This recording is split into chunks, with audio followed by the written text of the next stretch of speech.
तो दोस्तों आज बड़े दुख के साथ कहना पड़ रहा है कि मेरी सास हमारे बीच नहीं रही। लेकिन कोई नहीं, उनकी यादें हमारे साथ रहेंगी। और आज उनका जो 30वीं होती है उसको करने के लिए हम गांव जा रहे हैं। तो निकल चुके हैं हम सुबह सुबह, मैं और मेरे हस्बैंड गांव के लिए। लेकिन जो खुशी पहले हुआ करती थी गांव जाने की, वो खुशी आज नहीं हो रही है। मन उदास है, अजीब सा हो रहा है। और आज हम दोनों जाएंगे, मैं और मेरे हस्बैंड जा रहे हैं आज। साथ ही जो सामान चाहिए घर के लिए, सब्जी वगैरह और लेने देने का जो भी पंडित जी का होता है वो सामान लेके जा रहे हैं साथ में। और दीदी लोग और ससुर जी कल आएंगे। और हमारे साथ बच्चे नहीं जा रहे हैं, बच्चे यहीं पर रहेंगे। उनको हमने नानी के घर पे भेज दिया। नानी के घर पे इसलिए भेजा क्योंकि कल दीदी लोगों ने भी आना है, ससुर जी ने भी आना है। तो इस वजह से हमने बच्चों को नानी के घर पे भेज दिया। तो हम दोनों आज चले गए क्योंकि घर में काम वाम भी होता है। वैसे हमने घर में बता ही दिया था उन लोगों को, लेकिन फिर भी फ़ोन करना और खुद के जाना में बहुत फ़र्क होता है। तो इसलिए हम लोग आज निकल रहे हैं। तो सुबह आज मौसम भी ठंडा ठंडा हो रहा है। और चलते हैं आगे। आगे पेट्रोल पंप आने वाला है, वहाँ से डलाते हैं पेट्रोल। तो यहाँ पे हम पेट्रोल पंप में पहुँच चुके हैं। और यहाँ पे सुबह सुबह काफ़ी भीड़ है। तो यहाँ पे काफ़ी भीड़ है, तो यहाँ से टाइम लगेगा, लगता है यहाँ पे टाइम लगेगा। तो यहाँ से हमने टंकी फुल करके निकल गए हम आगे। चलते हैं ट्रक से भी आगे। और बाहर मौसम ठंडा ठंडा, सुबह के टाइमिंग है ना, तो ठंडा ठंडा मौसम हो रखा है। और भीड़ भी नहीं है, रोड भी खाली है। तो जल्दी पहुंच जाएंगे क्योंकि अभी भीड़ नहीं है ना, तो रोड बिल्कुल खाली हो रखी है। बस एक आधा गाड़ी चल रही है, तो इस वजह से आज हम जल्दी पहुंच जाएंगे। ठीक है, जितना जल्दी पहुंचेंगे उतना सही है। मेरे हस्बैंड को ना आज अजीब सा लग रहा था। अजीब सा ये लग रहा था कि सही रास्ते जाने के बावजूद भी उनको लग रहा था मैं रास्ता तो नहीं भूल रहा हूँ, जबकि आगे चल के रास्ता सही हो रहा था। पहले ऐसा हुआ करता था, जब भी हम कहीं जाते थे ना तो मेरी सास बता देती थी कि नहीं रास्ता सही। क्योंकि मेरी सास जब भी एक मतलब कहीं जाती थी, एक बार उस रास्ते पे चली जाती थी ना, उनको कभी वो रास्ता भूलती नहीं थी। उनकी मेमोरी इतनी अच्छी थी ना कि जहाँ वो एक बार चली जाती थी वो दोबारा रास्ता नहीं भूलती थी। तो पहुंच चुके हैं हम गांव में। और ये सब्ज़ी हम घर से लेके आए थे वहाँ से, और कल बनना है इस सब्ज़ी ने, इसलिए हमने ये रूम में पूरी फैला दी ताकि सब्ज़ी में अच्छी से हवा लग चुके, ये ख़राब ना हो। इसलिए हमने रूम में इसको फैला दिया। और साथ ही यहाँ पे गांव में एक ख़ास बात है कि सब लोग मिलजुल कर काम करते हैं, तो बड़ा अच्छा लगता है। हम लोगों की पहाड़ों की यही खासियत होती है कि मिलजुल कर काम करते हैं।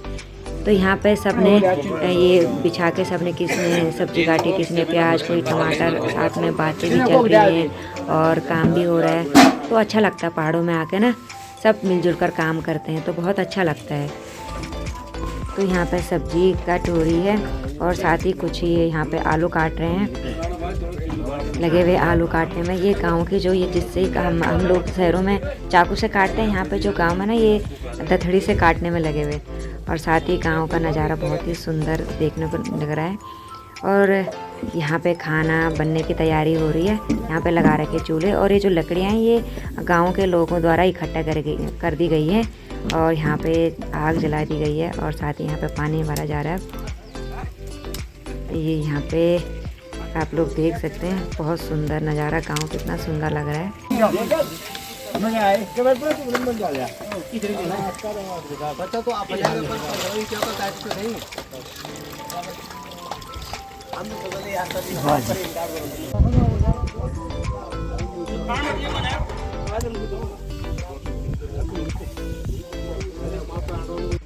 तो यहाँ पे आटा गूंदा जा रहा है, और एक ने पकड़ रखा है, एक गूंदने लगा, क्योंकि बहुत ज़्यादा गूंदना पड़ता है ना, इस वजह से 2 जने होने चाहिए।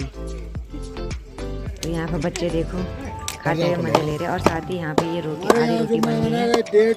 बस आज घर डालो उसको आधा ये सा मैंने 2.5 का 2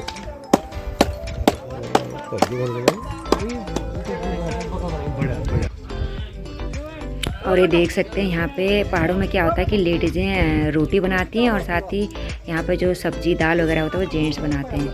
और यहाँ पे कुछ बैठे हुए साथ में बातें करते हुए। और उसके बाद जब खाने के बाद बर्तन भी फिर लेडीजें धोती हैं। खाना देने का काम जेंट्स का होता है और बर्तन धोने का और रोटी बनाने का काम लेडीज़ का होता है। चलो सवा सुरवीर सरदार घिया बस असो काट भी लगे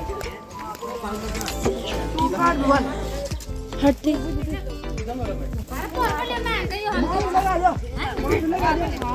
चल यार ए बोला बाबू मैं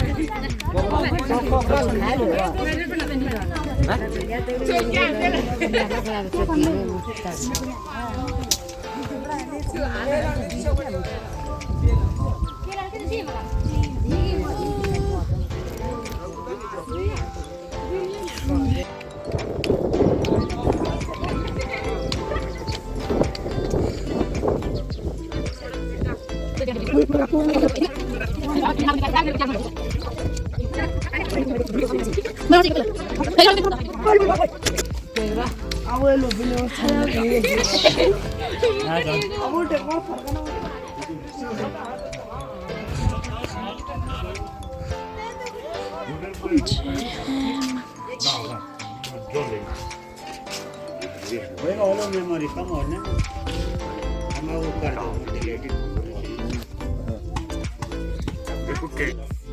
तो यहाँ पे ये तिलपात्र हो रहा है जो कि मेरा देवर कर रहा है, क्योंकि देवर ही क्रिया में बैठा हुआ था, क्योंकि हस्बैंड 6 दिन बाद पहुँचे हैं तो इसलिए देवर बैठा था क्रिया में। तो यहाँ पे ये अब गायदान हो रहा है तो उसकी पूजा चल रही है।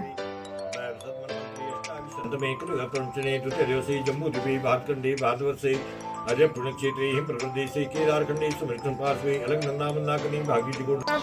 और यहाँ पर रात का खाना हो रहा है। गांव के लोग और साथ ही जिन लोगों को बुला रखा था वो लोग भी हैं। और जो गांव में दूर दूर घर होते हैं ना तो वो सारा लेके चले जाते हैं। जैसे बुढ़े बुजुर्ग होते हैं, छोटे बच्चे, वो आ नहीं पाते हैं तो उन लोगों के लिए गाँव वाले लोग लेके चले जाते हैं। जो पास के होते हैं तो वो घर में खाने आते हैं। और जैसे कि आजकल तो आप लोगों को पता ही है, सुख हो चाहे दुख हो ये तो चलता ही है। तो लगे हुए यहाँ पे तारों को बांटते हुए।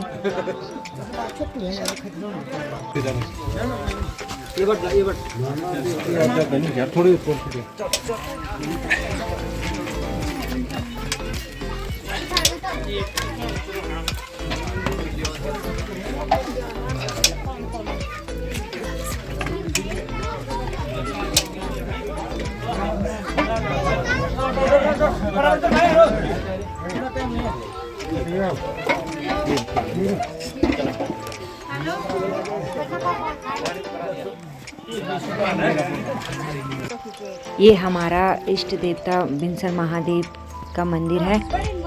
तो यहाँ पे मेरे ससुर जी की जिद थी कि मुझे इस गाँव जाके इस मंदिर में स्नान करना है, तो इनको लेके आ गए हस्बैंड यहाँ पे। मैं कर रहा हूँ अब इनको यहाँ पे स्नान कराएंगे। बाबूजी बिठा दिया इनको साइड में। आगे बिंदेश्वर कपड़े खोल देंगे तो इनको थोड़ा थोड़ा, क्योंकि गांव में थोड़ा हल्की हल्की सर्दी तो चलती है ना। जीजा जी की नींद पूरी नहीं हुई हो गई।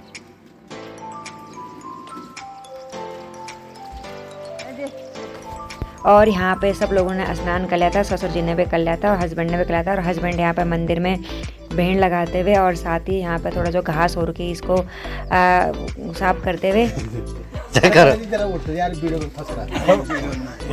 अरे दिनेश में वीडियो